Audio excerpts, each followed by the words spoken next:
देशाला युद्धाची नाही तर विचारांची गरज आहे.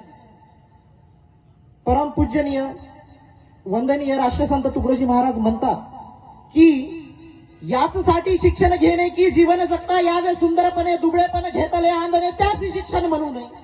मग आज आपण शिक्षण घेतलो तर बाबासाहेब आंबेडकरांचं हे वाक्य गेल्या मी पहिल्या वर्गापासून तर आज डीएड बीएड एमएससी बीएड आज मी लॉला सुद्धा ऍडमिशन आहे माझी, परंतु हेच वाक्य ऐकलं की शिक्षण हे वाघिणीचे दूध आहे आणि ते आपण प्राशन केले तर तो गुरगुरल्याशिवाय राहणार नाही.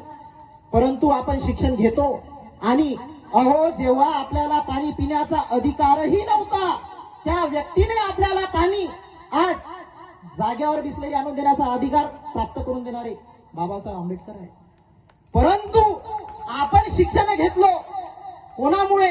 आज मी तुम्हाला माईकवर बोलत आहे हे अधिकार प्राप्त करून देणारे महामानव आहे. तर हे सोपं नाही, हे सोपी क्रांती नव्हती, परंतु आज आपल्याला एवढे अधिकार प्राप्त करून दिले तरीही आज आपल्या एखाद्या तरुणीवर एखाद्या व्यक्तीवर जेव्हा अन्याय होतो तर आपला म्हणतो फंदात नको पडू बरं म्हणते. मग कशाला हो मानाचा जय भीम, कडक जय भीम, क्रांतिकारी जय भीम? अहो बाबासाहेबाचा जर असेल ना आपण रक्ताचे तर नजरेत आणि शब्दातच विद्रोह दिसला पाहिजे आणि ही आजच्या काळाची गरज आहे.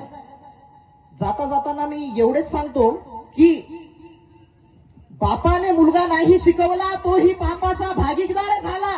जैसे जन्म देणे त्याला तैसे शिक्षण अगत्याचे. कारण शिक्षण हे उद्यासाठी फार महत्वाचे आहे. कारण अलीकडच्या काळामध्ये मराठी शाळा बंद होताना बघत आहोत, परंतु आपण चुपचाप आहोत नाही. स्वतःला छत्रपती शिवाजीचा मावळा म्हणतो आणि क्रांतिकारी जय भीम म्हणतो. मग कुठे गेली रे क्रांती? जर आपली जर ताकद नसेल क्रांती करायची तर मानाचा जय भीम, क्रांतिकारी जय भीम कशासाठी हो, कोणासाठी? आणि जर हे परिवर्तन नाही, 100तून 1 परिवर्तन झालं तरी चालेल. आणि या पेंडॉलमध्ये मला माझी माय माऊलीच दिसत आहे, परंतु आजचा युवा कुठे आहे बिचारा मला माहिती नाही. माझं चुकत असेल तर माफी, परंतु चुकीला चुकी म्हणणारा शिकवणारे माझे बाबासाहेब आहे आणि मी त्या बाबासाहेबांचा एक क्रांतिकारी युवा स्वतःला स्वघोषित मानतो.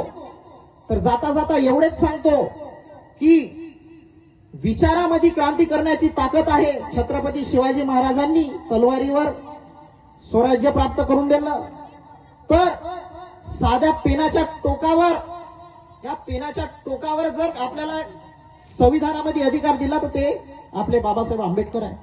म्हणून या सर्व या उपकारांची जाणीव आपल्याला असायला पाहिजे. आज आम्ही बोलत आहोत, सर्व बोलत आहे, परंतु एखादी मायमाऊली किंवा एखादी व्यक्ती खालून जेव्हा वरी येऊन बोलेल तेव्हाच अशा कार्यक्रमाला दिशा ठरेल असे मला वाटते. जाता जाताना सर्वांना जय भीम. डॉक्टर बाबासाहेब आंबेडकरांचा. अरे आवाज कुठे गेला? आपण एक नारा नाही दिला, तुम्ही बोलत नाही, वरचेच बोलायचा ठेका घेतले का? जोपर्यंत हा विचार देवाणघेवाण होणार नाही तोपर्यंत या कार्यक्रमाचा उद्देश सफल होणार नाही. मला डॉक्टर बाबासाहेब आंबेडकरांचा, डॉक्टर बाबासाहेब आंबेडकरांचा, डॉक्टर बाबासाहेब आंबेडकरांचा. बोलताना काही चूक झाली असेल तर मोठ्या मनाने माफ करा आणि जर व्यवस्थित बोललो असेल तर सर्वच्या चरणी माझे 2 शब्द. धन्यवाद.